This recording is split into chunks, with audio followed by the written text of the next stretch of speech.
A warm welcome and heartfelt thank you to all our Infidelity Tales Lab viewers. You make these stories worth sharing. We'd love to know which country or city are you watching from today. Let us know below. Now let's dive into today's story. Byron Sharp's footsteps echoed through his mother's marble-floored foyer, each step measured and deliberate. The familiar scent of Chanel No. 5 mixed with fresh-cut roses announced Stella Sharp's presence before he saw her. Family photos lined the walls of the living room, carefully curated moments of false perfection that now made his stomach turn. Really, Byron, you're being absolutely ridiculous about this whole situation. Stella Sharp's voice carried that particular tone of maternal disappointment she'd perfected over 6 decades. She adjusted her Hermes scarf with practiced precision, her French manicured nails catching the light from the crystal chandelier above. One incident with your cousin shouldn't end 15 years of marriage. Byron's jaw tightened as he watched his wife, Jenna, sprawl across the imported Italian sofa like she owned it. Her Louboutin heels pressed against the arm of the chair, a deliberate show of disrespect she knew would irritate Stella, yet his mother said nothing. The double standard was glaring. One incident, Byron's voice remained steady, controlled. Is that what Mason told you? Don't take that tone with me, Stella snapped, moving to stand beside Jenna in a clear display of allegiance. Mason made a mistake. Jenna made a mistake. These things happen in marriages, and you're acting like a child about it. A mistake implies a single occurrence, Mother. Byron pulled out his phone, thumb hovering over the video player. Would you like to see 6 months of mistakes? Jenna's posture shifted slightly, but her smirk remained. Go ahead, show her. Your mother knows all about unhappy marriages and seeking comfort elsewhere. Don't you, Stella? The older woman's cheeks flushed, but she maintained her rigid stance. That's quite enough. Byron, you have responsibilities. The children dashed. Don't. Byron's voice cut through the room like a blade. Don't you dare use my children as leverage. Jenna sat up straighter, her designer dress rustling against the leather. Mason is better than you in every way that matters, she declared, twirling her wedding ring with theatrical flair. At least he knows how to satisfy a woman. But I'm still here, aren't I? You should be grateful. Listen to your mother, or you could say goodbye to Emma, Lucas, and Sophie forever. The threat hung in the air like poison gas. Byron felt something crystallize in his chest, cold, hard, and absolute. He'd navigated hostile takeovers at Sharp Technologies, outmaneuvered corporate spies, and survived betrayals in the boardroom. But this was personal. Is it your final position? He asked quietly. Oh, for heaven's sake, Stella interrupted. Byron, you're the CEO of Sharp Technologies. Think about the scandal. Think about your position. One night of indiscretion dashed. 6 months, Byron corrected. 6 months of meetings at my lake house. Did you know about those, Mother? Did you know they were using my wine cellar for their rendezvous? Stella's slight pause told him everything. 3 weeks earlier, the truth had begun unraveling during what should have been a routine security system upgrade. Byron had noticed the missing wines first, rare vintages he'd collected over years. The newly installed cameras revealed far more than simple theft.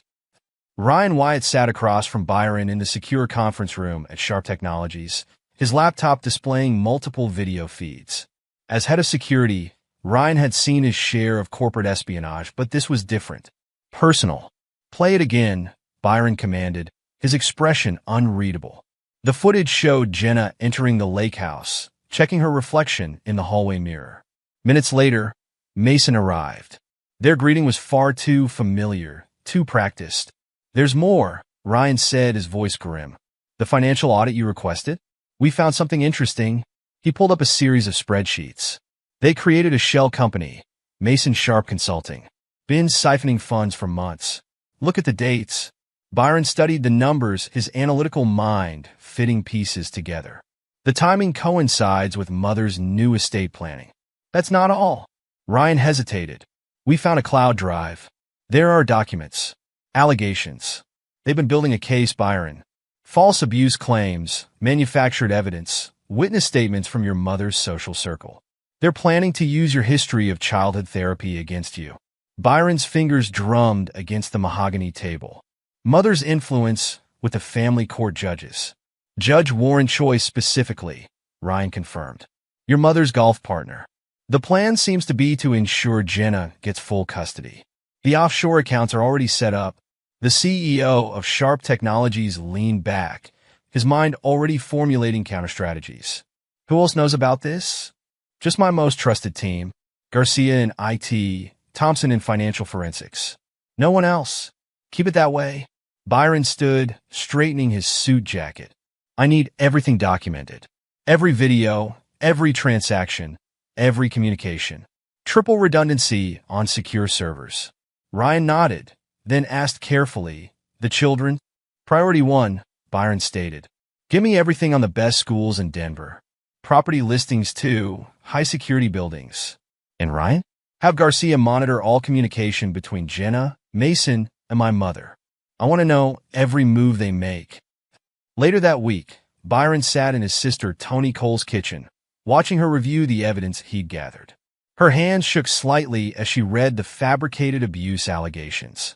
That bitch, Toni whispered. I knew something was off when she tried to convince me you were unstable. Started bringing up our childhood, twisting everything. She looked up at her brother. What do you need? A cover story. I'm opening a new branch in Denver. I need you to handle the preliminary setup, schools, housing, everything. Make it look like a standard corporate expansion. Tony's eyes narrowed. You're planning to take the kids and run? Not run, Byron corrected.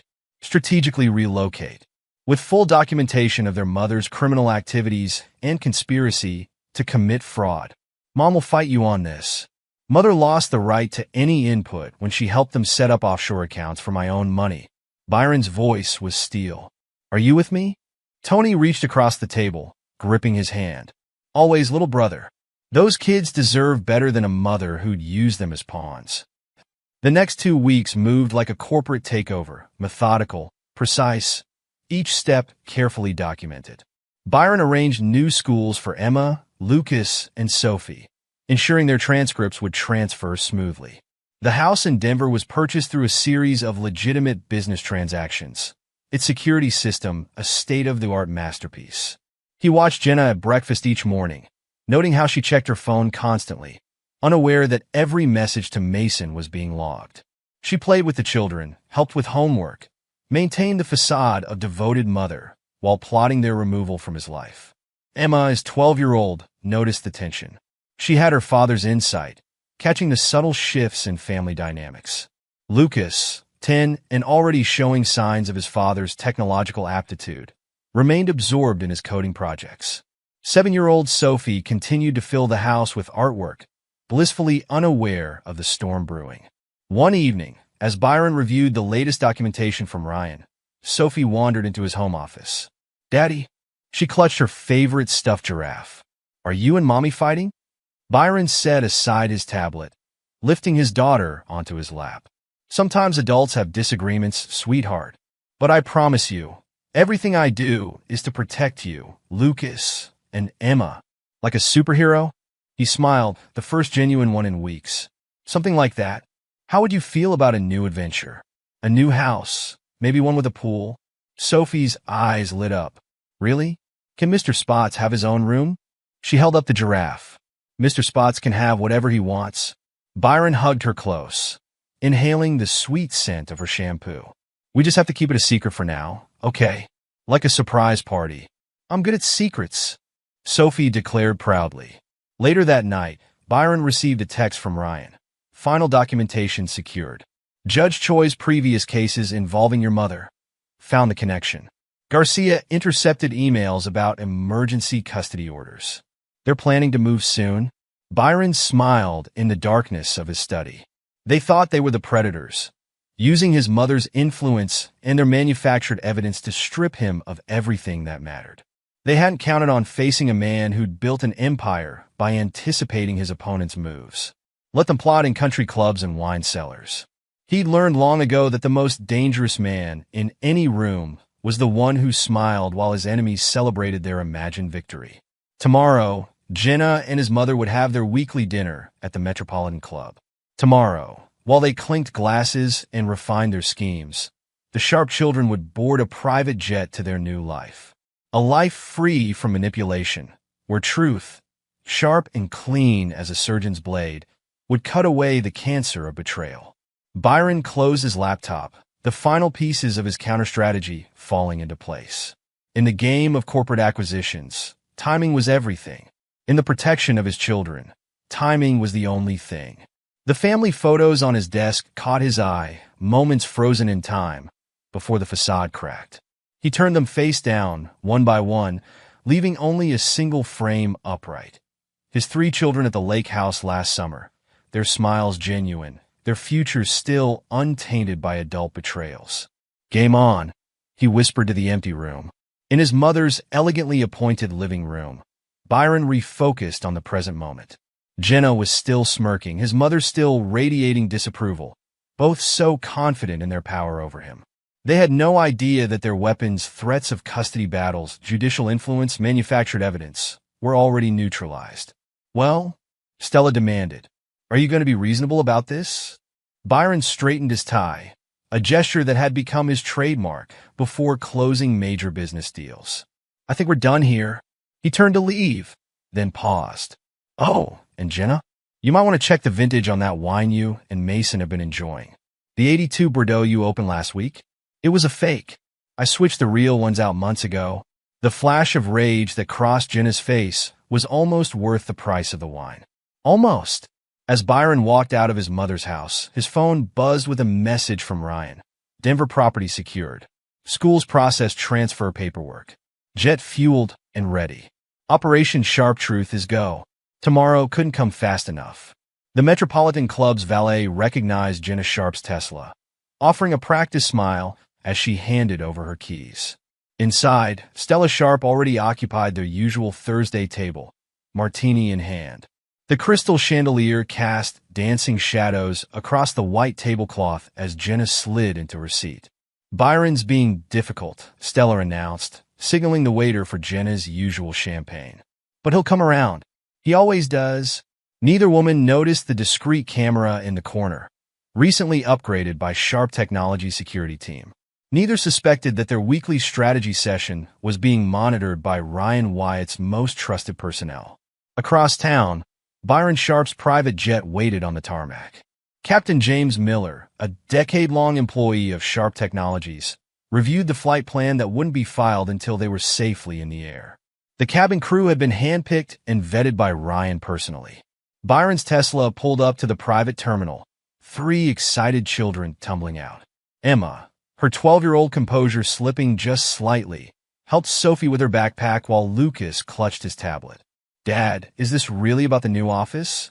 Emma asked, her sharp eyes catching the extra security personnel Ryan had stationed around the perimeter. Byron knelt to her level, maintaining eye contact. What did I teach you about business expansion?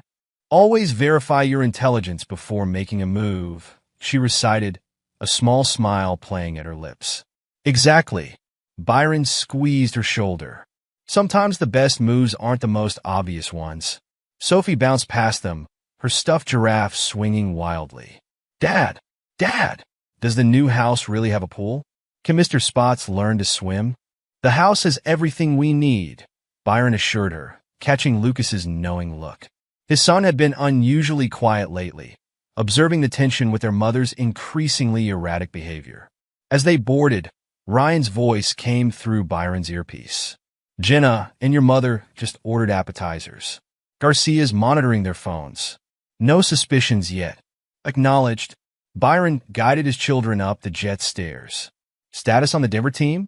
Movers are in position. Security systems active. Tony's flight lands an hour after yours. Inside the cabin, Sophie claimed a window seat, pressing her face against the glass. Look, we're so high up already.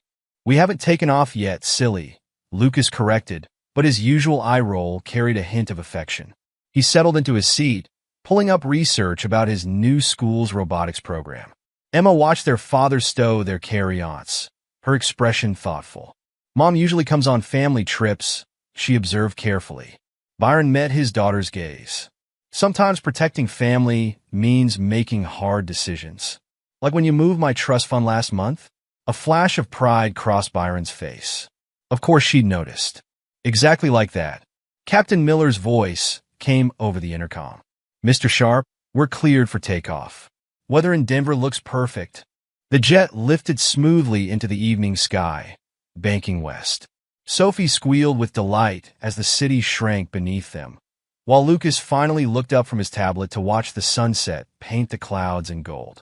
Back at the Metropolitan Club, Jenna's phone buzzed. A text from Mason. "Everything's set with Judge Choi." She typed back quickly. "Mother handled it. Emergency custody order ready when needed. Byron won't know what hit him." Stella sipped her third martini, satisfaction evident in her smile. "I spoke with Warren this morning. Such a dear friend, always willing to help family." Neither woman noticed their waiter, recently hired through a Sharp Technologies shell company, photographing their conversation with a hidden camera. In Denver, a convoy of moving trucks pulled up to a gated estate. The security team, handpicked by Ryan, began their preparations. In a separate car, Tony Sharp Cole reviewed the final documentation on her tablet. Every transaction, every conversation, every piece of evidence, triple backed up and ready. The jet cruised at altitude, the cabin quiet except for Sophie's occasional excited whispers to Mr. Spots about their adventure. Lucas had finally found details about the Denver school's advanced programming curriculum, his eyes lighting up at the possibilities. Emma moved to sit beside her father. "Dad, remember when Mom said Aunt Tony was dangerous?" Byron nodded, remembering the day Jenna had tried to cut his sister out of their lives, right after Tony had noticed something odd about Mason's consulting invoices. "She lied about that, didn't she?" Emma's voice carried a weight beyond her years. "Like she lies about where she goes on Thursdays. What made you notice her Thursday schedule?" Emma shrugged. "She always comes home smelling like Mason's cologne, and she deletes her text messages right after." Byron squeezed his daughter's hand. She had his instincts for pattern recognition, both a blessing and a curse in times like these. At 9:47 p.m., just as the jet was beginning its descent into Denver, Jenna's first call came through. Byron watched his phone light up as Sophie dozed against his shoulder. The voicemail notification blinked. "You think you can take my children? My lawyer will destroy you. Your mother's already calling the judge." Emma, still awake, caught the flash of the screen. "Is Mom mad about our surprise trip?" "She's mad about a lot of things," Byron replied honestly. "But being mad doesn't make her right." The jet touched down smoothly, taxiing to a private hangar where 3 black SUVs waited. Ryan's Denver team stood ready, professionally dressed and alert. The children barely noticed the extra security, tired from the excitement of the flight. "Dad," Lucas called out, suddenly animated. "The robotics lab here has a 3D printer. Can I join right away?" "First day of school," Byron promised, guiding them toward the vehicles. They pulled up to their new home just as the movers were finishing. Sophie had fallen asleep, clutching Mr. Spots. Lucas managed to stay awake long enough to verify his gaming setup had made the journey before crashing on his new bed. Emma lingered, watching the security team do their final checks. "They're not really here for the corporate expansion, are they?" she asked quietly. Before Byron could answer, his phone lit up with another call from Jenna. This time, a text followed. "Mason's talking to the board right now. You're finished?" What Jenna didn't know was that Judge Warren Choi had received an interesting package that morning. Documentation of every case where Stella's friendly golf games had influenced his decisions. His hasty recusal from all Sharp family matters had been immediate. Tony arrived as the children explored their rooms, taking a different flight to maintain operational security. Her expression was grim as she entered Byron's new study. "Mason's making threats about the board," she reported, "but Gabriella Patton's team has the shareholders locked down. The evidence of his embezzlement is too strong." Byron nodded, reviewing the security feeds, showing his children settling into their new spaces. "And Mother?" "Still at the club with Jenna. They haven't noticed yet." The quiet of the Denver night was broken by an urgent text message. Byron's phone lit up. "Mom's in ICU. Massive stroke. She's asking for the kids. Please, Byron. It might be her last chance." Tony's phone buzzed moments later with confirmation from her contact at Denver General's sister hospital. Stella Sharp had indeed suffered a stroke, likely triggered by discovering her carefully laid plans had crumbled. "They'll use this to paint you as cruel," Ryan warned during their secure video call. Denying a grandmother's last wish, it'll play badly in court. Byron studied the hospital's security feed, accessed through a college friend in IT. There was Stella indeed in ICU, but also Jenna and Mason, huddled with their lawyer in the waiting room. The setup was obvious. Get the children to the hospital, create a scene, have local officers enforce emergency custody orders they'd undoubtedly prepared. Dad? Byron turned to find Emma in the doorway, her young face too serious in the study's dim light. Is Grandma really dying? The security feed showed Jenna pacing the hospital corridor, phone pressed to her ear. Mason stood with their lawyer, documents spread across a waiting room table. Stella's room was surrounded by uniformed officers, a trap waiting to be sprung. Byron faced his daughter, knowing his response would shape not just the night's events, but his children's understanding of love, truth, and family loyalty. The Denver mountains loomed dark against the star-filled sky, silent witnesses to a family's transformation. In the new house, Sophie clutched Mr. Spots in her sleep, Lucas's laptop glowed with robotics research, and Emma waited for her father's answer. Truth, Byron had learned, was the sharpest weapon in any arsenal. The question now was how to wield it without cutting those he sought to protect. Byron studied Emma's face in the dim light of his study, her question about her grandmother hanging in the air. The hospital security feed on his monitor showed the trap laid out in perfect clarity. Jenna and Mason with their lawyer, uniformed officers stationed strategically, all waiting to spring their carefully orchestrated scene. "Come here, sweetheart," Byron said, gesturing to the leather couch. He pressed the intercom button. "Lucas, Sophie, could you join us in my study?" Lucas appeared first, tablet still in hand, followed by Sophie clutching Mr. Spots. They settled onto the couch, Sophie curling against Emma's side. Byron turned his laptop so they could all see the hospital feed. "I'm going to tell you something important, and I need you to listen carefully." He met each child's eyes in turn. "Grandma is sick. She had a stroke, which is very serious. Should we go see her?" Sophie asked, hugging her giraffe tighter. "Look at this feed first," Byron directed gently. "See Mom and Cousin Mason there? Notice something?" Emma leaned forward, her analytical mind so similar to her father's processing the scene. "They're not crying.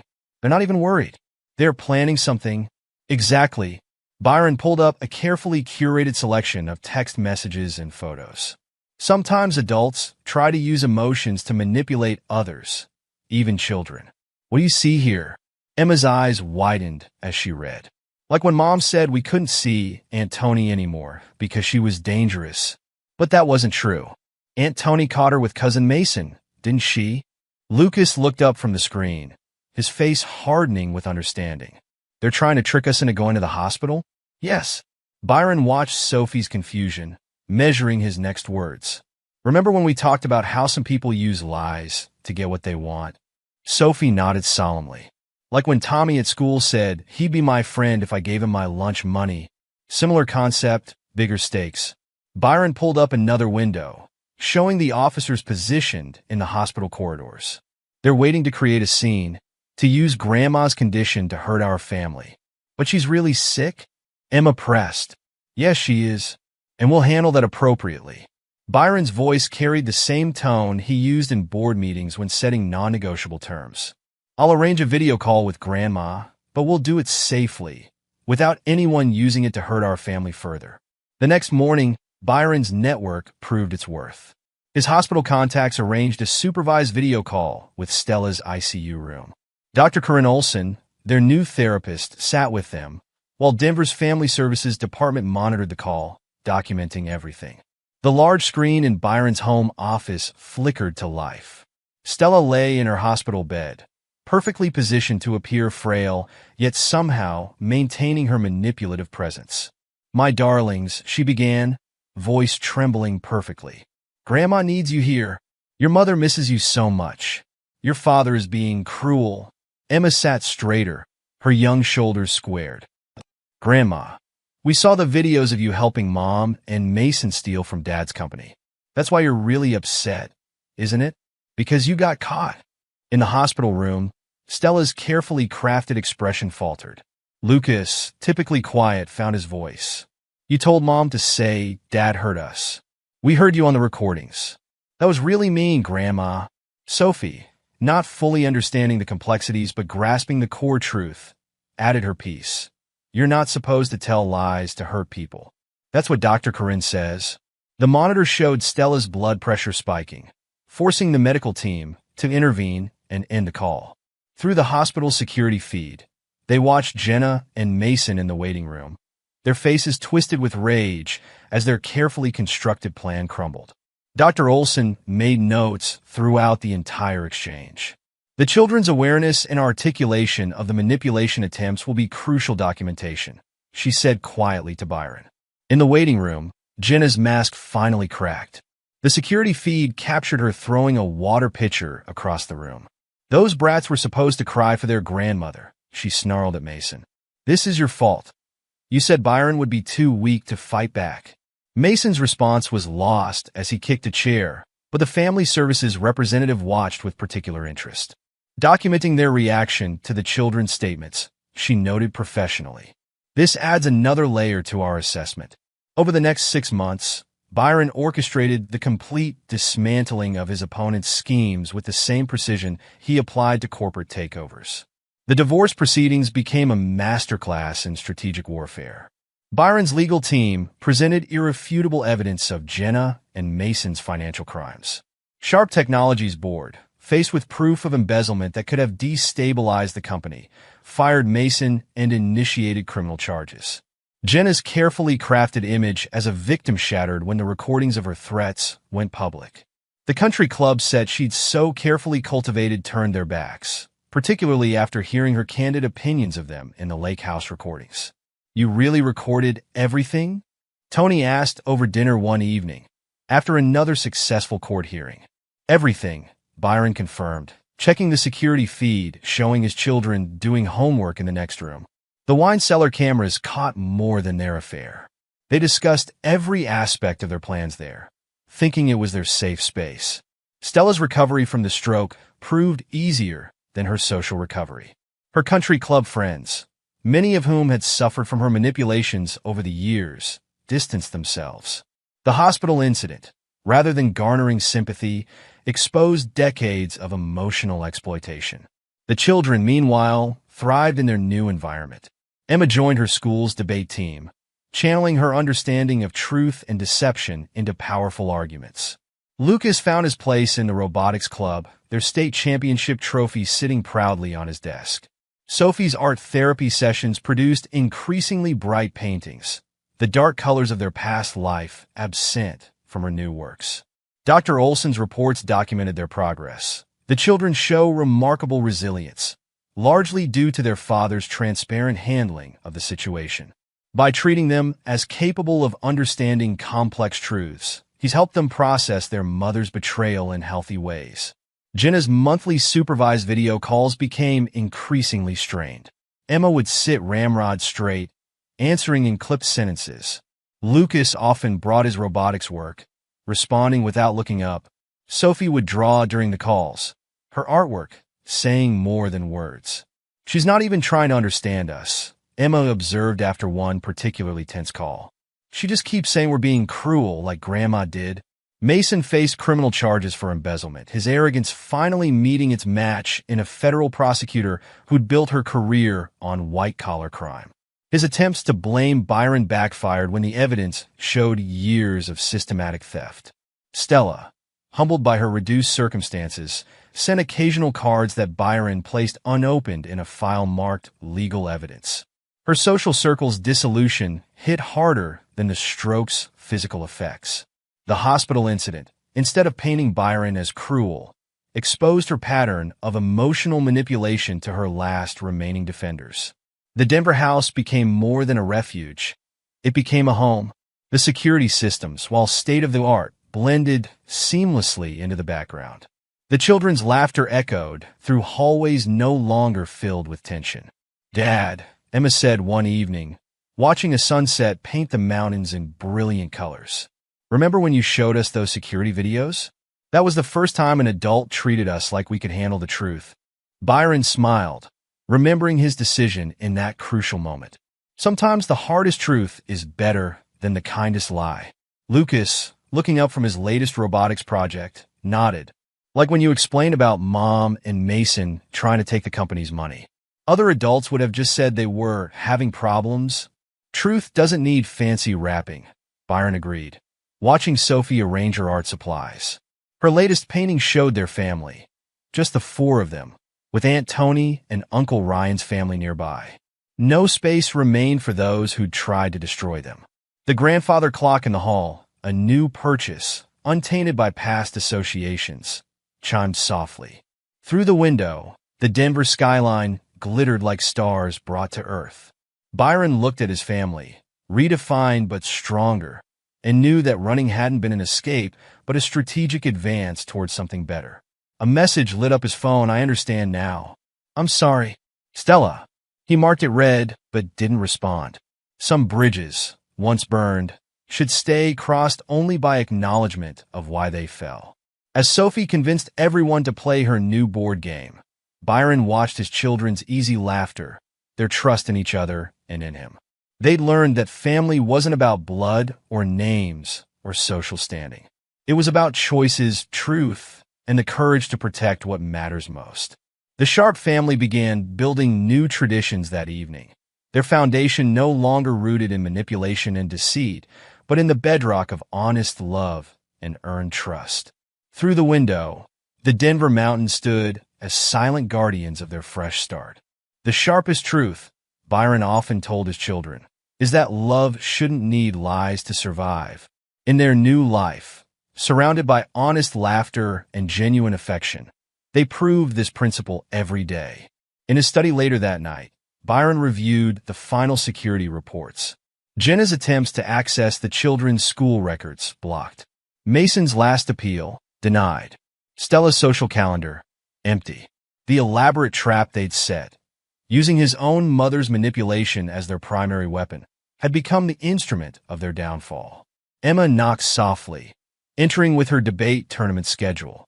Dad, can you help me practice my argument about ethical decision-making? Byron closed the security feeds and turned to his daughter. In her determined expression, he saw the future, strong, clear-eyed, unafraid of truth. They had escaped more than a toxic marriage. They had broken free from generations of manipulation. The display of family photos on his desk now showed genuine moments. Sophie's art show, Lucas's robotics victory, Emma's debate championship. No staged portraits, no forced smiles. Just truth, sharp and clean as mountain air.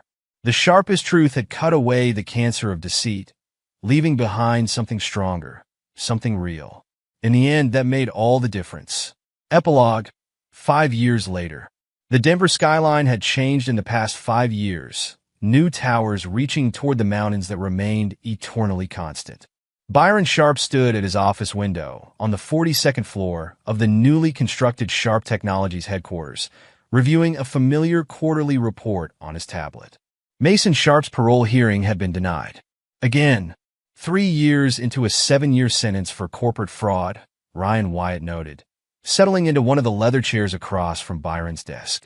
As chief security officer of Sharp Technologies' now renowned cybersecurity division, he'd overseen the case's documentation from start to finish. The federal prosecutor says he's still blaming everyone but himself. Some patterns never change, Byron remarked, setting the tablet aside. How's the new security system rollout? Ahead of schedule. Emma's input on the user interface design was surprisingly helpful. Byron smiled. His eldest, now 17, had inherited more than his analytical mind. Her summer internship in the company's development department had produced several innovative suggestions that the senior engineers had immediately adopted. She's presenting at the Young Entrepreneurs Conference next month, Byron said, pride evident in his voice. Her paper on ethical corporate governance caught the selection committee's attention. The view from his office included the private school where Sophie, now 12, had just won her second art competition. Her latest series, titled Truth in Colors, had earned a scholarship to an exclusive summer art program. The darkness that had shadowed her early works after their escape had long since given way to vibrant expressions of joy. Lucas, 15, had transformed his robotics obsession into genuine innovation. His team's AI-driven security protocols had won not just state championships, but national recognition. 3 universities had already expressed interest, despite him being 2 years from graduation. Ryan pulled up another report on his tablet. Jenna's latest petition for expanded visitation was denied this morning. Judge Harrison was particularly unimpressed by her continued association with Mason's former legal team. The mention of his ex-wife drew Byron's attention to a news article he'd archived earlier. Jenna's attempt to launch a lifestyle coaching business had imploded spectacularly when her potential clients discovered her history. The carefully crafted image of a wronged woman had never recovered from the evidence Byron's team had released during the divorce. She tried to contact Lucas through social media last week, Byron mentioned. He blocked her account and reported it to Dr. Olson immediately.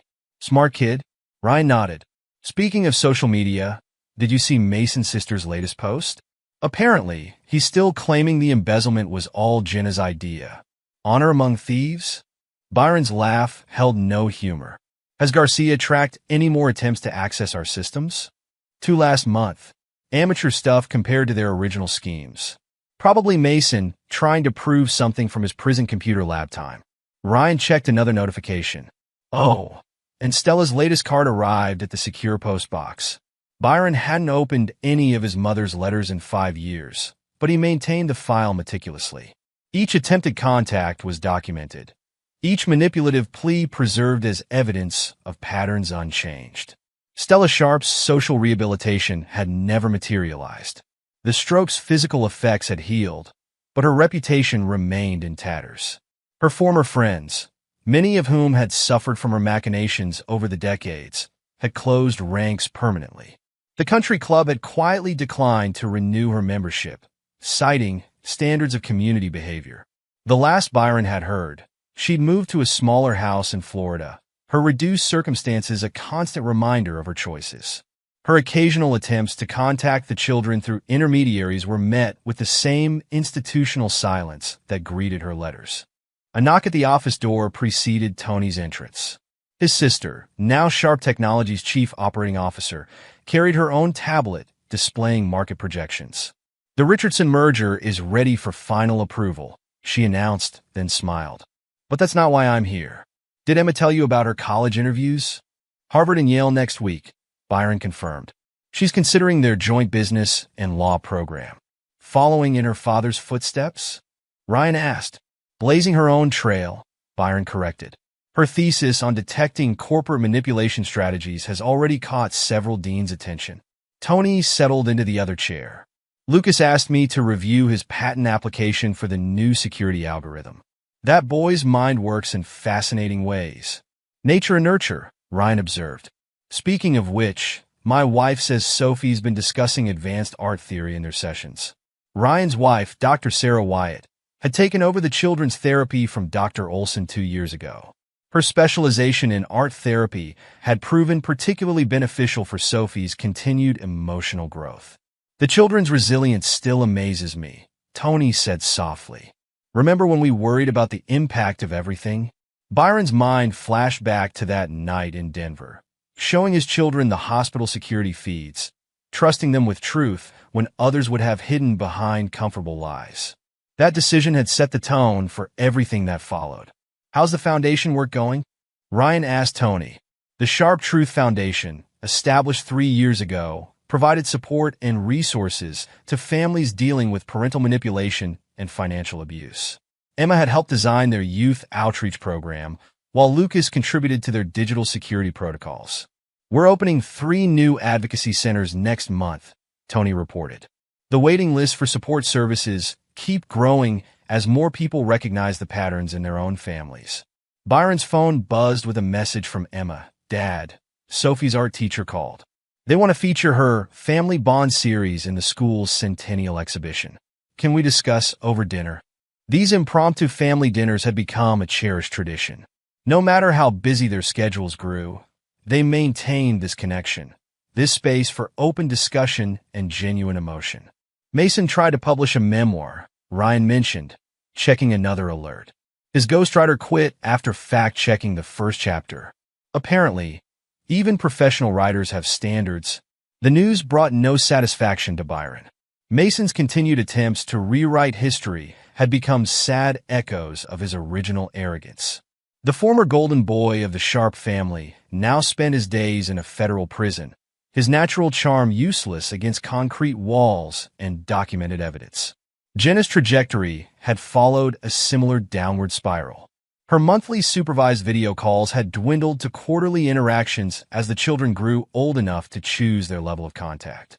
Emma's last conversation with her mother had ended with a clear statement: "Your manipulation doesn't work anymore. We learned to recognize it." The Denver mountains caught the afternoon light, their peaks standing proud against the sky. Byron remembered Sophie's words from her last art show. "Mountains don't pretend to be anything but what they are. That's why they're beautiful." The Tokyo expansion plans are finalized, Tony noted, changing the subject. Their corporate governance policies align perfectly with our transparency requirements. Sharp Technologies had emerged stronger from the crisis, its commitment to ethical operations attracting international partnerships. The security division, born from necessity during their escape, now led the industry in protection against corporate espionage and financial fraud. "Did you see the business school case study?" Ryan asked. "They're using our situation as a template for crisis management and ethical leadership." Byron had approved the case study's publication, with names changed to protect the children's privacy. The academic analysis of his strategic response to personal betrayal now helped other executives recognize and counter similar threats. "Emma's using it in her debate team preparation," Tony added. "Apparently, they're discussing ethical obligations in family businesses this season." The afternoon sun cast long shadows across Byron's desk, touching the frame that held his favorite photograph. Taken at Lucas's last robotics competition, it showed all three children plus Tony's family and the Wyatts, their chosen family bond stronger than any genetic ties. "Family game night still on for Friday?" Ryan asked, standing to leave. These weekly gatherings had expanded to include both families, filling the Sharp home with genuine laughter and trust. Sophie's insisted on testing her new board game design, Byron confirmed. His youngest had combined her artistic talents with Lucas's programming skills to create unique gaming experiences. This latest project incorporated elements of strategy and truth-telling that reflected their family's journey. Later that evening, as Byron drove home through the Denver sunset, he reflected on the 5 years since their escape. The Sharp family name had come to mean something different now. Not power through manipulation, but strength through honesty. Emma's debate trophies lined her study alongside corporate governance textbooks. Lucas's workshop hummed with innovative projects combining technology and trust. Sophie's art studio burst with colors that told stories of healing and hope. The house itself had evolved, each room holding memories of authentic moments. The security systems remained state-of-the-art, but they protected joy now, not secrets. The windows that had once watched for threats now framed mountain views and spectacular sunsets. Pulling into the driveway, Byron spotted Emma helping Sophie set up her latest art installation, while Lucas adjusted the lighting program he designed for it. Their easy cooperation, their natural support for each other's pursuits, proved that family bonds could be stronger without manipulation's toxic threads. The evening news would carry stories of Mason's failed parole hearing. Society columns might mention Jenna's latest social fumble or Stella's continued exile. But here, in this home built on sharp truths and sharper wisdom, those names had lost their power to wound. "Dad," Sophie called out, waving him over to see her installation. "I combined Lucas's light patterns with my color theory study." Emma helped with the presentation layout. The piece, titled Unbreakable, captured light and shadow in ways that changed depending on the viewer's perspective. "Like truth," Sophie explained. "It looks different from different angles, but it's always there if you're willing to see it." Inside, dinner preparations were underway. These meals were more than sustenance. They were daily recommitments to honest communication and genuine support. The dining room that had once endured Jenna's subtle cruelties now rang with uninhibited laughter and real conversation. Emma's latest debate strategy, Lucas's new algorithm, Sophie's artistic breakthroughs, all found space at this table. Ryan and Sarah would join them later, bringing updates about the foundation's work and the community's response to their advocacy. Byron's phone held one last notification. Mason's prison account had attempted to transfer funds to an overseas charity. The transaction, like all his previous efforts to rebuild his image, had been blocked by the very security systems his actions had inspired. The sharpest truth, Byron had told his children years ago, is that love shouldn't need lies to survive. Looking at his family now, strong, successful, and genuinely happy, he knew they'd proven that truth beyond any doubt. The Denver mountains stood guard outside their windows, unchanging and honest in their majesty. Like them, the Sharp family had found strength in being exactly what they were. Not perfect, but perfectly truthful. And in that truth, they were free. And there you have it. Another story comes to an end. What did you think? I'd love to hear your thoughts in the comments below. If you enjoy this story, consider joining our community by subscribing. It means the world to us. For more stories like this one, check out the recommended videos on screen. And I'll see you there.